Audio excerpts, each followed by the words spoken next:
Guys, and welcome back to Books by Brit TV. I'm your host Brit, and we're back with another video. Yay!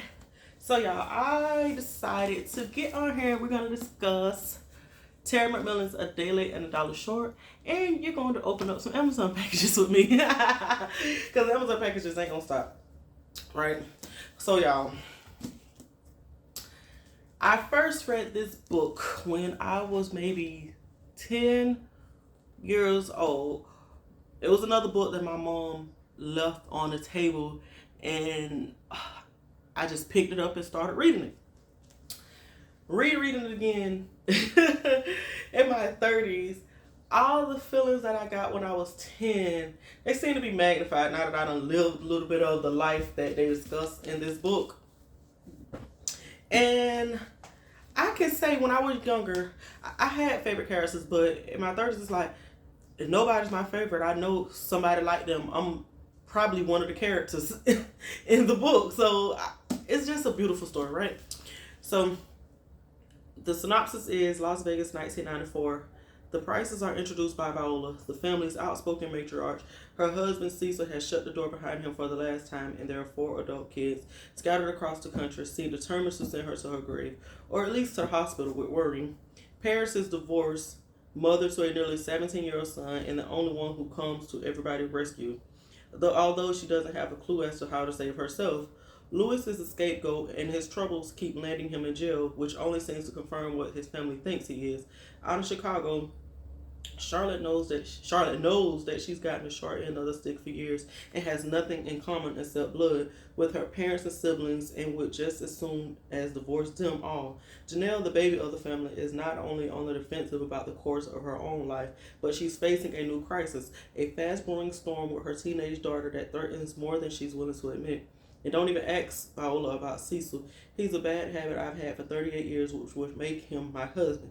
But Cecil has some ideas for taking his hard-working life into his own hand, regardless of what his wife and kids think about. With her hallmark exuberance and a cast of characters so silly, resilient, and full of life that they breathe, dream, and shout right off the page, Terry Mcmillan has given us a tour de force novel of family, healing, and redemption. A Day Late and a Dollar Short takes us deep into the hearts, minds, and souls of America and gives us 6 more friends that we never want to leave. That it did. When was this book published, y'all? Because I read it first, like I said, when I was like 10. And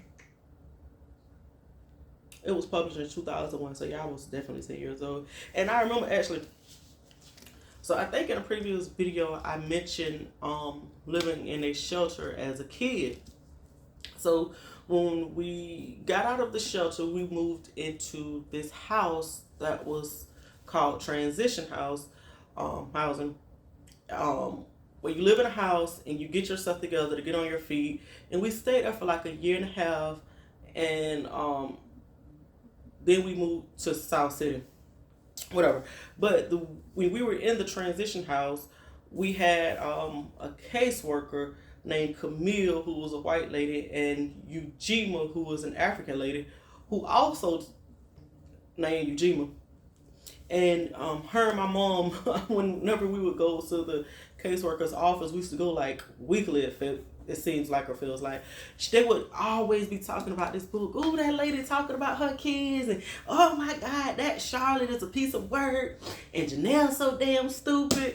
They used to like go in on this book. I miss those days, y'all. Like, I guess because you don't see people walk around with physical books like that too much.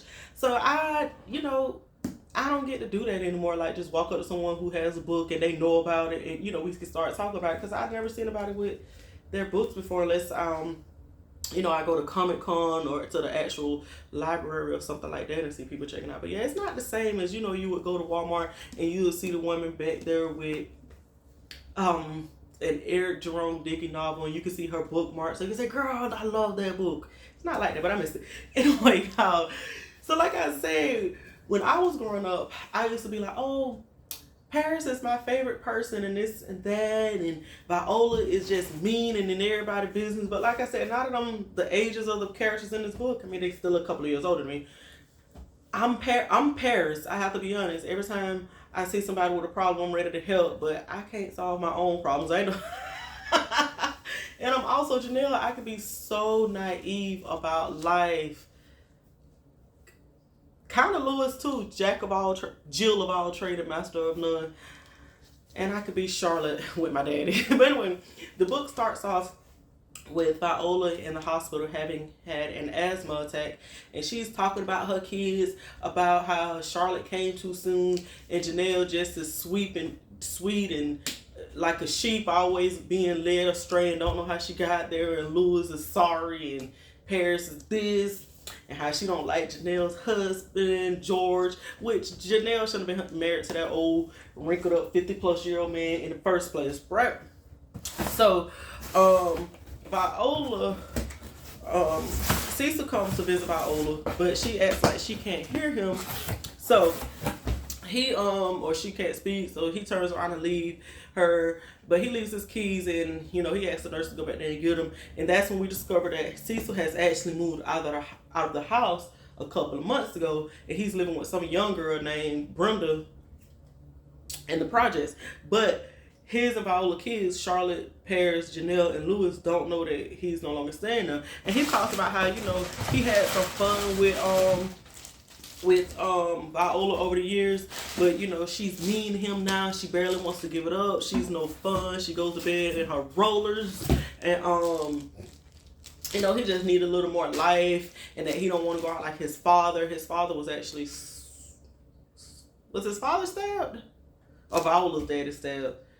I forget, but anyway, he came up from Texas. His family sent him up to the north for a better life, and his dad ended up dying tragically, and Cecil don't want that for himself.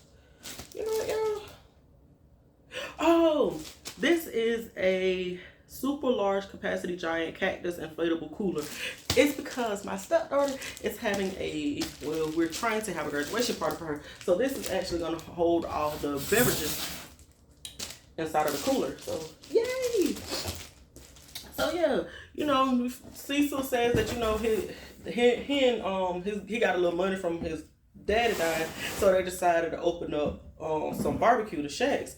But Cecil no longer wants to do that because they in Las Vegas in the 90s, and they've gotten robbed several times. So they had like 3 barbecue joints, and they had to close them all down except for one. But it looks like that one is about to be closed pretty soon too. So then introduce Charlotte.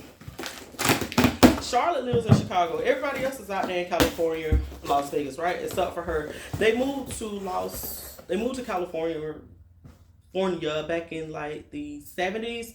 But Charlotte was like, she didn't want to stay there. Her boyfriend in there. She want to go back to Chicago. She ain't trying to stay around all those valley girls.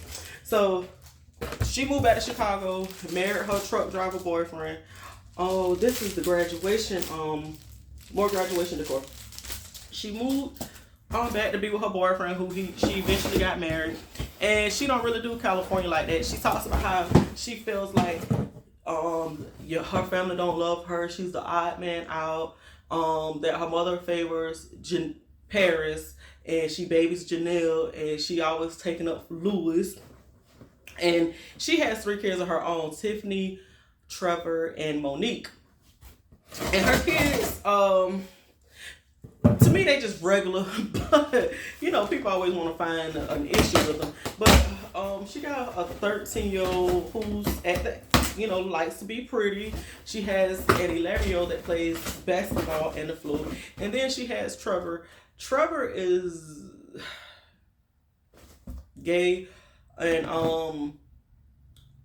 he's very bright. He wants to be a designer, and Viola, her mother, also is beefing because Viola called Trevor gay, and you know, Charlotte didn't like that. She was like, oh, he just creative or whatnot. And then, you know, Viola says, well, I seen it in him when he was a little girl. It's like, Viola, y'all, I'm so glad times have changed to where it's not okay to talk like that as a whole anymore.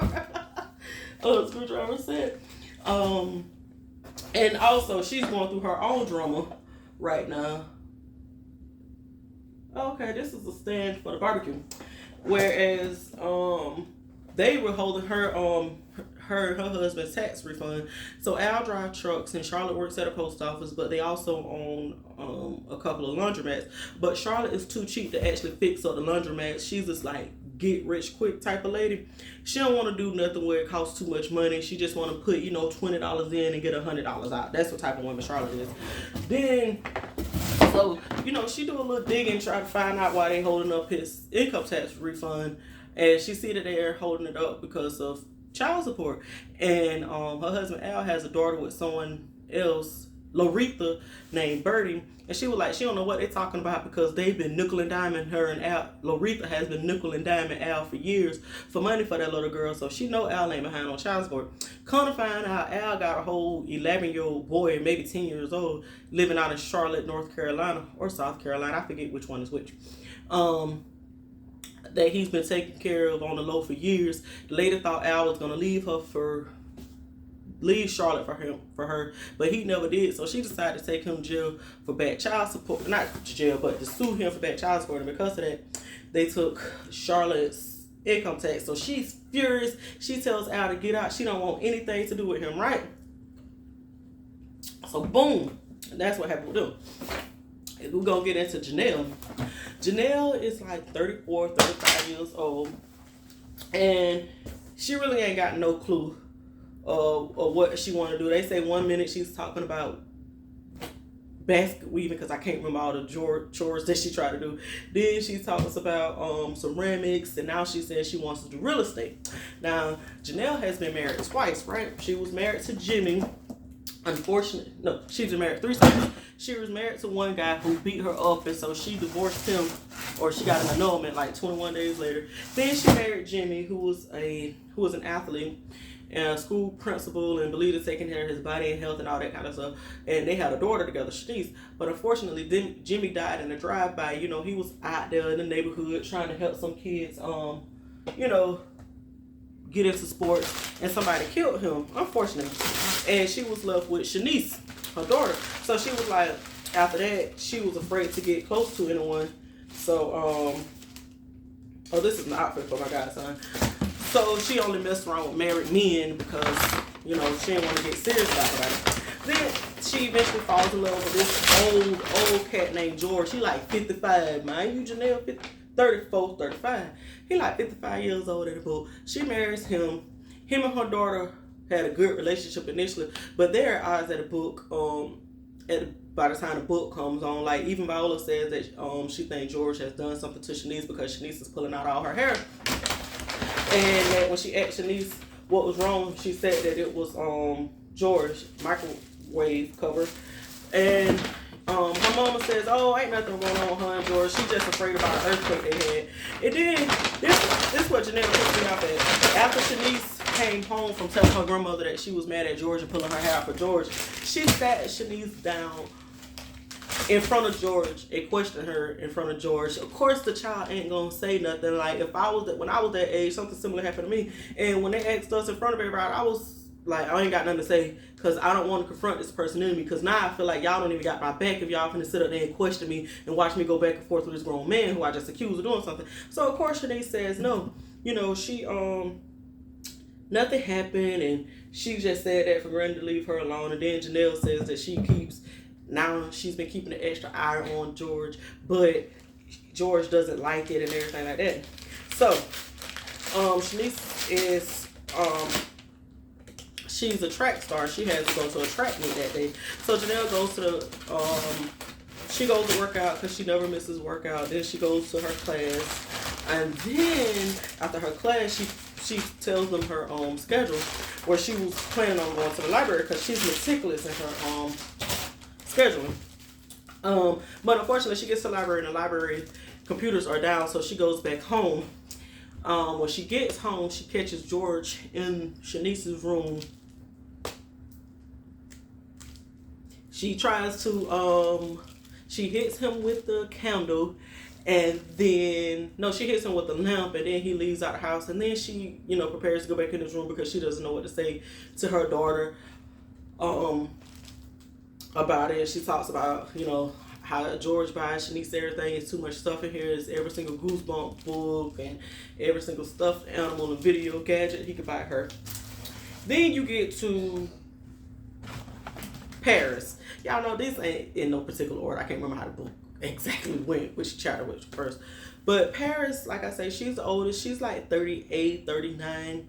And she is a caterer and runs her own businesses. She has a staff. She's living out there in like this big 5,000 square feet house out in California. You know, big dog status, and her son is a star athlete as well. All those kids were just really amazing in the book. Makes me happy. His name is Dingus.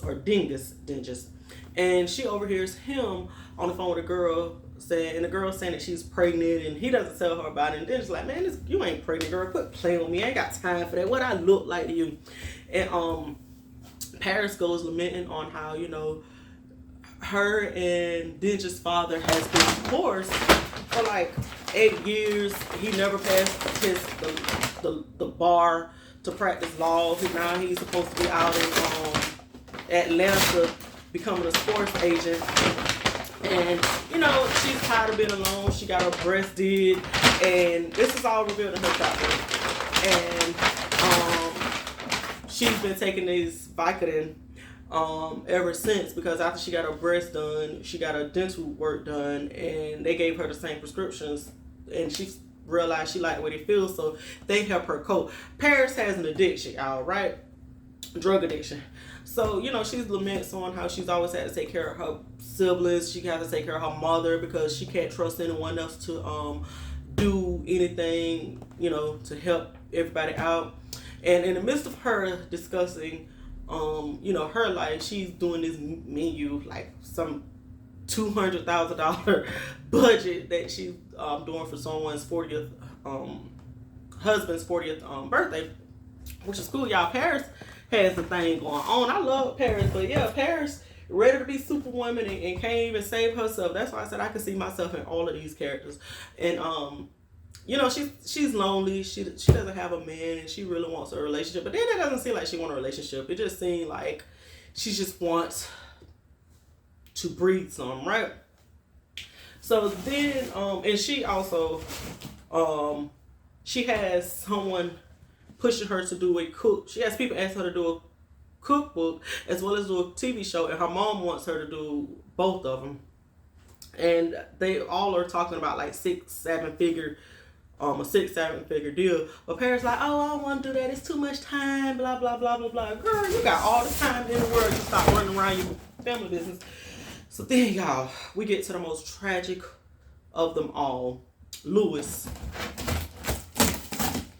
Louis is the third child and the only son of Viola and Cecil. And Louis just can't get right.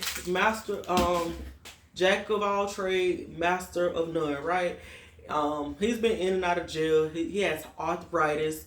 He has a son named Jamil, who's also, like, I believe he was in the band, a Boy Scout, played baseball, made straight A's with his ex-wife, Donetta.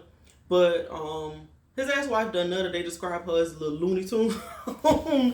Like, she just ain't have them all. And Louis says that, you know, and Janelle, not Janelle, but Viola also said that Donetta was missing a few screws loose and couldn't cook or clean worth a damn. And so Louis says that, you know, he could put up with all of that until she got saved and she stopped putting out, and he couldn't deal with her no more. But his family acts like he the bad guy.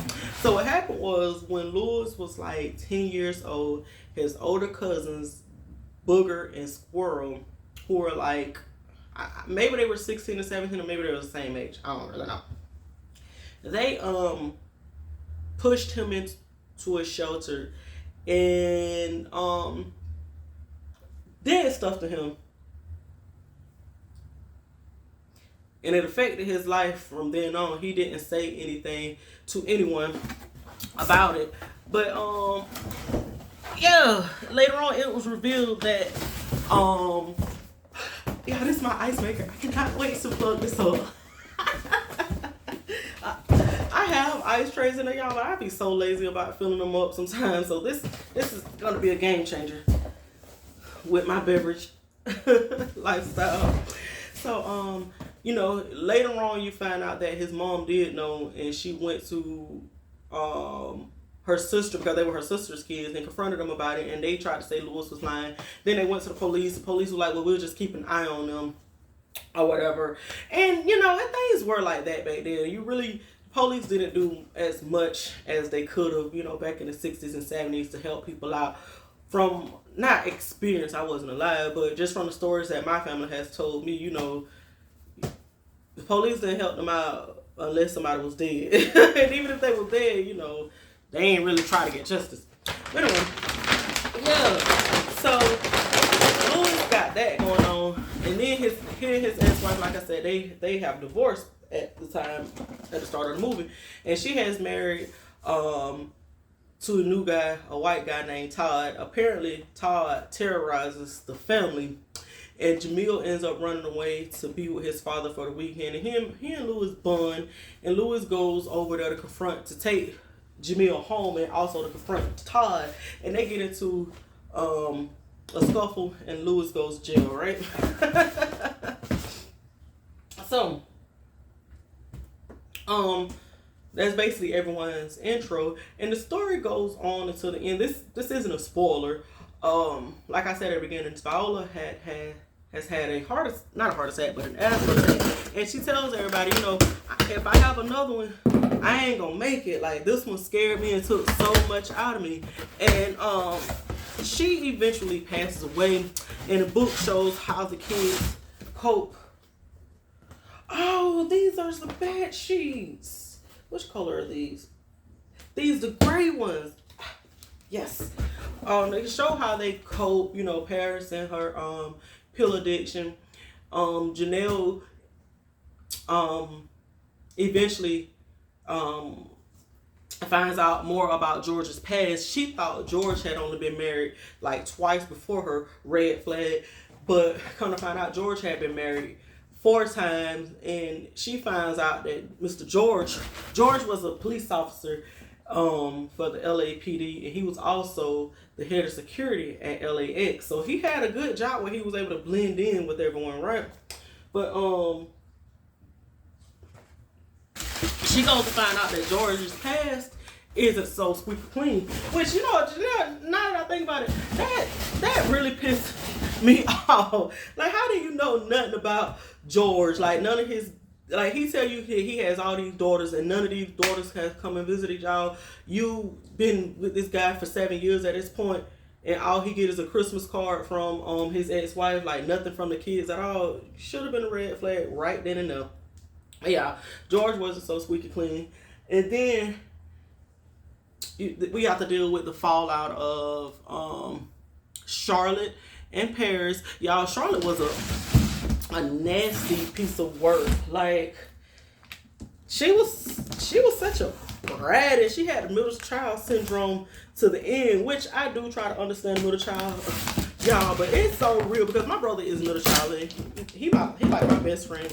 But it's real. Sometimes they just be doing the most, and Charlotte was definitely that one that did the most. Like, she called her mother because her Viola shared a birthday, and she called her mama on her birthday and asked her mother what she got. And as soon as her mother told her what all she got for her birthday, mom, you threw it up in my face again. You ain't said nothing about what my kids got you. And girl, the kids' gifts hadn't even arrived, and then she hung up on her mother. A hot ass piece of work. When I initially, oh my god, y'all, this is a seat cushion. I really want to see if this is going to be a game changer, because everybody says that this feels better than just putting the pillow in your back sitting at the desk.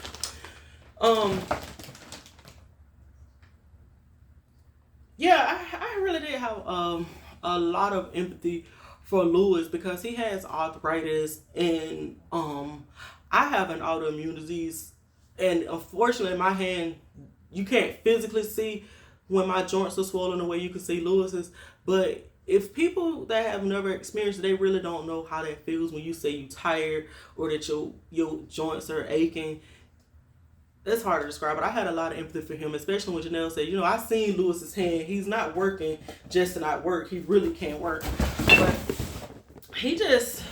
Louis was also stupid. Talking about, like, he had, I don't think I have to open up this.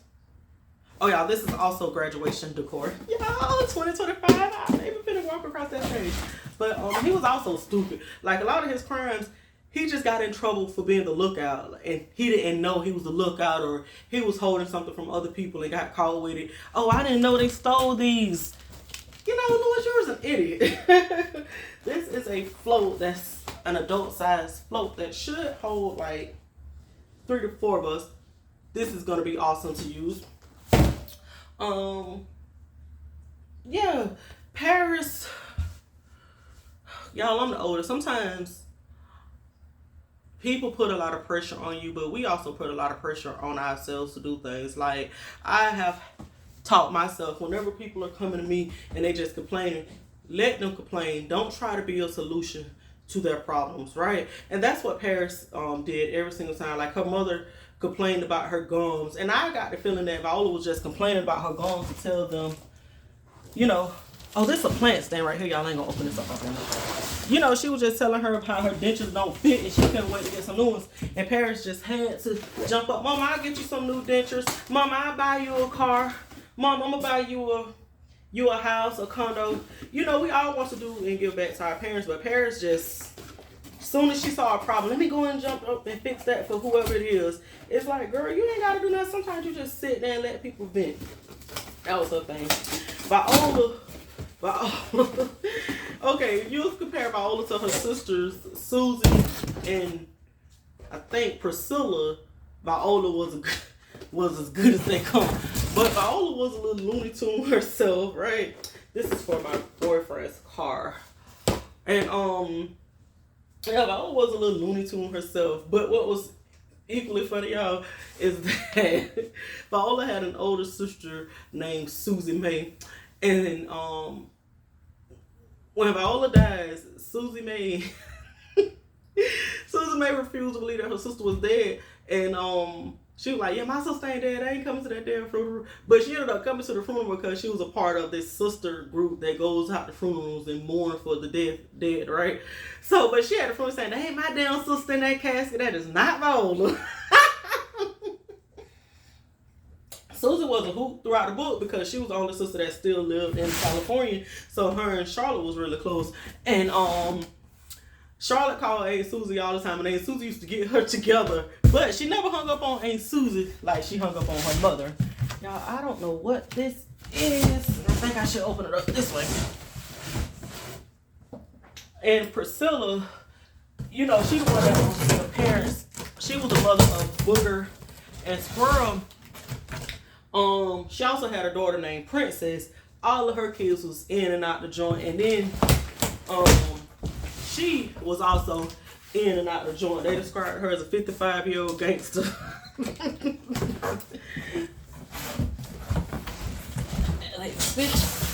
So, okay, I don't know what this is, y'all.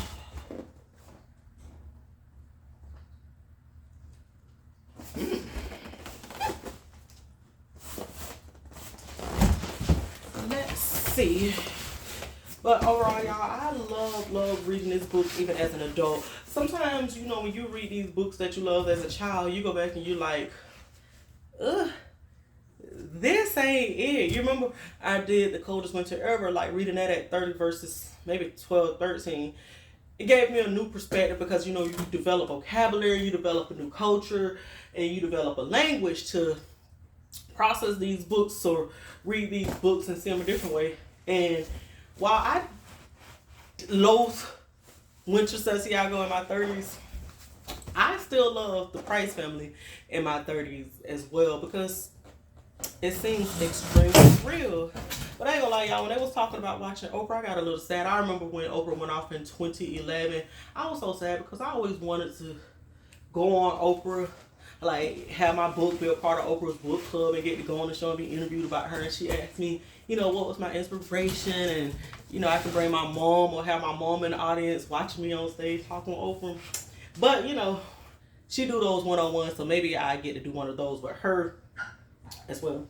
But anyway, you guys, that is it for this video. Thank you so much for watching, and drop down in the comments and let me know your favorite parts of the book if you've read it or if you read any of Terry Mcmillan's books. Oh, let me show you this. I did get this. If you follow me on Twitter or Instagram, you saw that I post Sunrise on the Reaping. Y'all, when I tell you, I am only on chapter 2 or 3 because I'm reading it with my boyfriend. But chapter 1 blew my mind. Chapter 2 blew it even more. And I can't remember if we got to chapter 3. I'm going to say we did because my mind, I can't tell you that. I can't think what blew my mind after that we did. But anyway, to see Plutarch and Sunrise on the Reaping, I was like, oh, so him and Hamish goes way back. And then y'all, like, me and my boyfriend, I'm introducing him to the Hunger Games movie trilogy, right? And we just finished Mockingjay Part 1, and we're gonna finish Mockingjay Part 2 tonight. And I'm so excited for him to finish up the movie with me, y'all. This has been fun introducing him to it. But that's all for now, you guys. I will be back soon, so stay tuned. Don't forget to follow me on Instagram at Books by Brit. I don't think it's TV, just Books by Brit. I'm putting it in the description. And on Twitter it's Dope Reader TV. I'm gonna put that in the link as well. I'll try to get my Twitter game up, and also I will be creating a TikTok soon so that I could do more short videos as well on there. So I'll see you guys in the next video. Bye.